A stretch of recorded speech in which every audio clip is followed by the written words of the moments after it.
Soviet union के एक space station में ऑर्बिट के दौरान इलेक्ट्रिकल फेलियर हुआ और उसका ग्राउंड स्टेशन से कांटेक्ट टूट गया। खुशकिस्मती थी कि सैल्यूट 7 नामी इस स्पेस स्टेशन में जब ये हादसा हुआ तो उस वक्त उसमें कोई क्रू मौजूद नहीं था, लेकिन पावर फेलियर के साथ ही ये काबू से बाहर हो गया और अपने ऑर्बिट से भी निकल गया। ये मसला सोवियत यूनियन की स्पेस हिस्ट्री में खड़ा होने वाला सबसे गंभीर मसला था। 27,000 किलोमीटर फी घंटा की स्पीड से उड़ता हुआ एक अनकंट्रोल्ड स्पेस स्टेशन किसी टाइम बॉम्ब से कम हरगिज नहीं था। इस पर वापस कंट्रोल पाने के सारे ऑप्शंस फेल हो चुके थे, लेकिन फिर कुछ ऐसा हुआ जिसने सोवियत यूनियन का सर फख्र से बुलंद कर दिया। ज़ेम टीवी की वीडियोस में एक बार फिर से खुशामदीद। नाजरीन, अमेरिका और सोवियत यूनियन की कोल्ड वॉर के दौरान दोनों कंट्रीज अपनी ताकत का मुजाहरा करने में मसरूफ थीं। ताकत का ये शो ऑफ जहां करोड़ों डॉलर्स का ज़िया था, वहीं इसी कोल्ड वॉर के दौरान दोनों कंट्रीज की जानिब से ऐसी चीजें भी इन्वेंट की गईं जिनका फायदा आज तक हम उठा रहे हैं, जैसा कि इंटरनेट, जेट एयरक्राफ्ट्स और ग्लोबल पोजीशनिंग सैटेलाइट्स यानी जीपीएस। इसी दौरान एक दूसरे को दुनिया की नज़र में नीचा दिखाने के लिए ऐसे कदम भी उठाए गए जिनका इंसान पहले सोच भी नहीं सकता था। और जब ये बात होती है तो स्पेस रेस का नाम पहले नंबर पे आता है।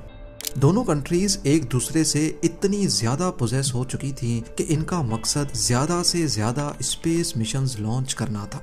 इसी रेस के दौरान 1970s में दोनों कंट्रीज की जानिब से कई स्पेस स्टेशंस लॉन्च किए गए जिनका मकसद स्पेस में मुख्तलिफ चीज़ों पर रिसर्च करना था। सोवियट्स के स्पेस स्टेशंस को सैल्यूट का नाम दिया गया, जबकि यूएसए ने अपने स्पेस स्टेशन प्रोग्राम को स्काई लैब का नाम दिया। ये स्पेस स्टेशंस छोटे होते थे और इनको एक ही वक्त में लॉन्च कर दिया जाता था। स्पेस में लिमिटेड टाइम तक रिसर्च करने के बाद इनको वापस अर्थ लाया जाता था। अब कंपटीशन ये था कि कौन ज्यादा से ज्यादा वक्त तक अपने एस्ट्रोनॉट्स को स्पेस स्टेशन में स्टे करवाएगा। दोनों के बीच टसल इतना गहरा था कि जब यूएसए ने अपने स्पेस क्रू को एस्ट्रोनॉट्स का नाम दिया तो सोवियट्स ये नाम भी इस्तेमाल नहीं करना चाहते थे, बल्कि उन्होंने अपने स्पेस क्रू को कॉस्मोनॉट्स का नाम दिया। 1980s में सोवियत यूनियन ने यूएसए को सबक सिखाने के लिए इन छोटे छोटे स्पेस स्टेशन से हटकर एक फुल फ्लेज बड़ा मीर स्पेस स्टेशन बनाने का फैसला किया। इसकी डेवलपमेंट में काफी डिले हो चुका था और उस वक्त उनका सैल्यूट 6 स्पेस स्टेशन स्पेस में अपना टाइम पूरा कर चुका था। लिहाजा जब तक वो मीर स्पेस स्टेशन लॉन्च करते, सोवियत ने सैल्यूट 7 स्पेस स्टेशन लॉन्च कर डाला, क्योंकि वो इस टाइम के दौरान स्पेस में अपनी प्रेजेंस बनाए रखना चाहते थे। सैल्यूट 7 की खास बात ये थी कि इसमें आगे और पीछे डॉकिंग पोर्ट्स रखे गए थे। इन डॉकिंग पोर्ट्स की मदद से ऑर्बिट के दौरान इनके साथ दूसरा स्पेस क्राफ्ट आकर अटैच हो सकता था, जिससे क्रू की रोटेशन और सप्लाईज की डिलीवरी एक ही वक्त में मुमकिन थी। अप्रैल 1982 में सैल्यूट 7 को प्रोटॉन रॉकेट के जरिए लॉन्च किया गया और 13 मई को इसमें क्रू को एक मिशन के लिए भेजा गया, जिसमें उन्होंने 211 दिन रहकर एक नया वर्ल्ड रिकॉर्ड बना दिया।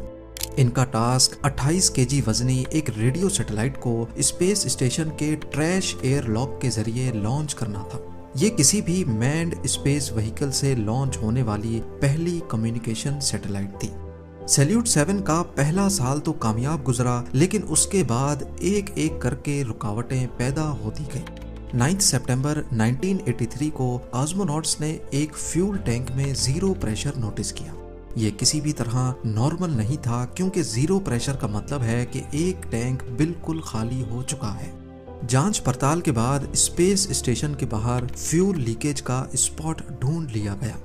आपको यहाँ बताते चलें कि स्पेस में एटमॉस्फेरिक प्रेशर ना होने की वजह से स्पेस स्टेशन में अगर सुई जितना भी सुराख होगा तो स्पेस का वैक्यूम उसमें से सब कुछ खींच लेगा, और ऐसा ही सैल्यूट 7 के फ्यूल टैंक के साथ हुआ था। ये सुराख मजीद डैमेज ना करे, इसीलिए इसको वक्त पर बंद करना बहुत जरूरी था, लेकिन बदकिस्मती से कॉस्मोनॉट्स के पास कुछ टूल्स की कमी थी। ग्राउंड स्टेशन ने सिर्फ टूल्स की डिलीवरी के लिए सैल्यूट 7 तक एक दूसरा स्पेस क्राफ्ट लॉन्च किया, जिसको सैल्यूट 7 से जाकर डॉक होना था। इसमें एक्स्ट्रा क्रू और ज़रूरत के टूल्स भी मौजूद थे।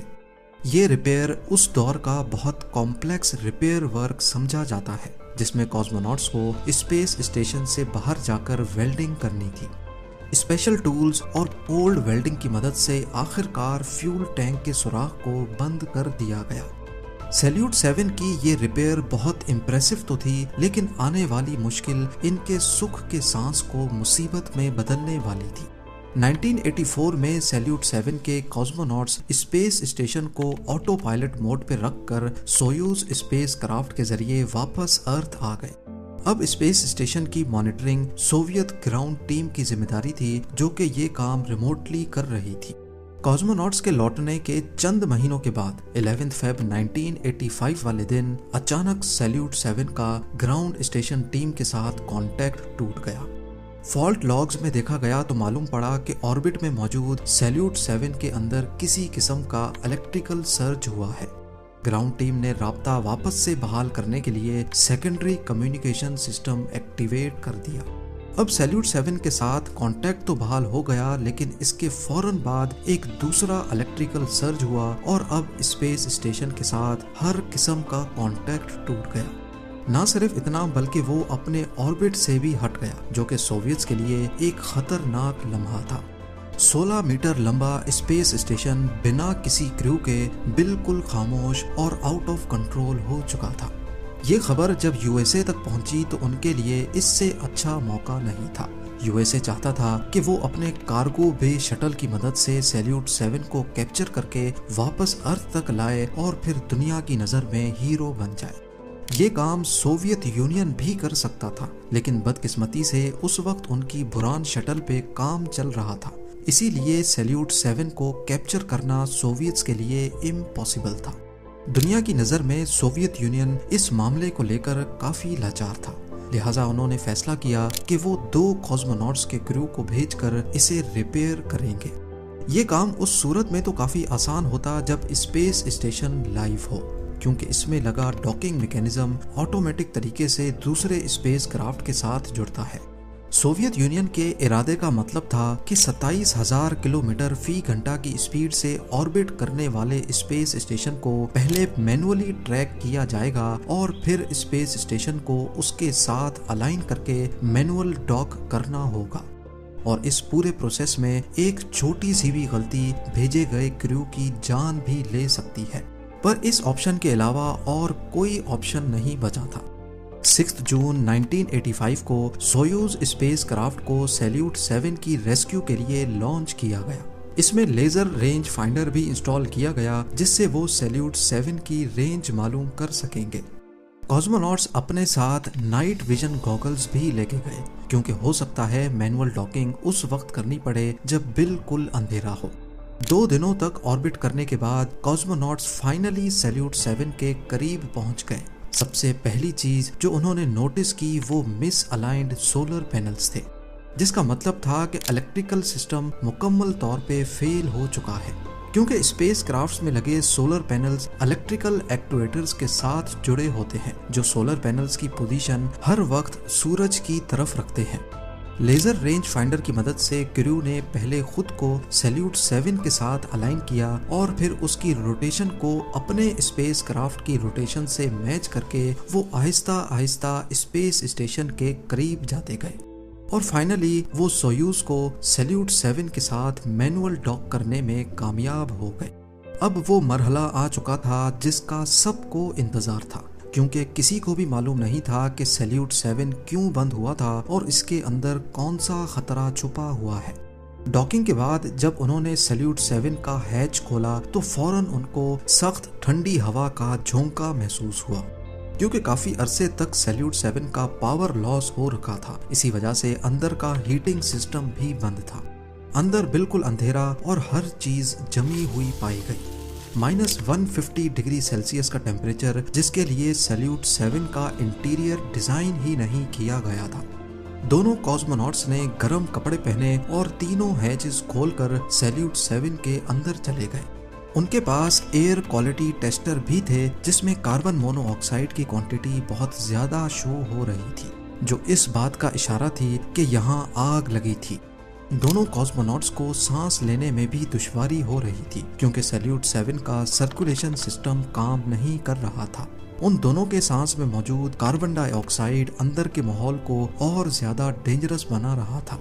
इसीलिए उन्होंने फैसला किया कि एक वक्त में सिर्फ एक कॉस्मोनॉट ही सैल्यूट 7 के अंदर रहेगा। दोनों क्रू के लिए सप्लाईज का भी बहुत बड़ा इशू था। इनके पास सिर्फ 8 दिनों का खाना पानी था। अगर वो थोड़ा थोड़ा भी इस्तेमाल करेंगे तो खींच खींच के उनके पास सिर्फ 12 दिनों की सप्लाईज थी। लेकिन सैल्यूट 7 में क्या मसला था ये जानने और उसको रिपेयर करने में 12 दिन से भी ज्यादा वक्त लग सकता था। खैर, जब इलेक्ट्रिकल सिस्टम में ट्रबल शूटिंग शुरू की गई तो मालूम पड़ा कि सिर्फ एक अकेले सेंसर के खराब होने की वजह से पूरा स्पेस स्टेशन बंद हुआ है। ये सेंसर बैटरीज में लगता है जो इनको ओवर चार्जिंग से बचाता है। जब ये खराब हो गया तो ये बैटरीज को चार्ज होने ही नहीं दे रहा था और आखिरकार बैटरीज पूरी तरह से ड्रेन हो गईं और पूरा सिस्टम ही बंद हो गया। सेंसर को बदलने और सोलर पैनल्स की डायरेक्शन चेंज करने के बाद हैरत अंगेज तौर पे एक बार फिर से सैल्यूट 7 जिंदा हो गया और ये अगले 1 साल तक मिशन का हिस्सा भी रहा। ये वो वक्त था जब सोवियत यूनियन ने अपना सबसे बड़ा स्पेस स्टेशन मीर भी लॉन्च कर दिया था, जिसके बाद सैल्यूट 7 की कोई जरूरत तो नहीं थी, लेकिन इसके बावजूद भी इसको ऑर्बिट में ही रखने का फैसला किया गया। मीर के क्रू ने स्पेस क्राफ्ट के जरिए सैल्यूट 7 तक भी ट्रेवल किया और स्टेशन टू स्टेशन ट्रांसफर करके एक नया वर्ल्ड रिकॉर्ड भी बना लिया। सोवियट्स सैल्यूट 7 को मजीद स्पेस में रखना चाहते थे। इसके लिए उसको 475 किलोमीटर के हायर ऑर्बिट में भेज दिया गया। लेकिन 1991 में सोवियत यूनियन के कोलैप्स के बाद फंडिंग इश्यूज और दूसरे मसाइल की वजह से सैल्यूट 7 से ध्यान हट गया और वो अपना ऑर्बिट कम करता करता एक दिन अर्थ के एटमॉस्फेयर में अनकंट्रोल्ड री एंट्री कर बैठा और साउथ अमेरिका के ऊपर टुकड़ों टुकड़ों में बिखर गया। इस तरह सोवियत यूनियन के आखिरी सैल्यूट स्पेस स्टेशन का दी एंड हो गया। उम्मीद है जेम टीवी की ये वीडियो भी आप लोग भरपूर लाइक और शेयर करेंगे। आप लोगों के प्यार भरे कमेंट्स का बेहद शुक्रिया। मिलते हैं अगली शानदार वीडियो में।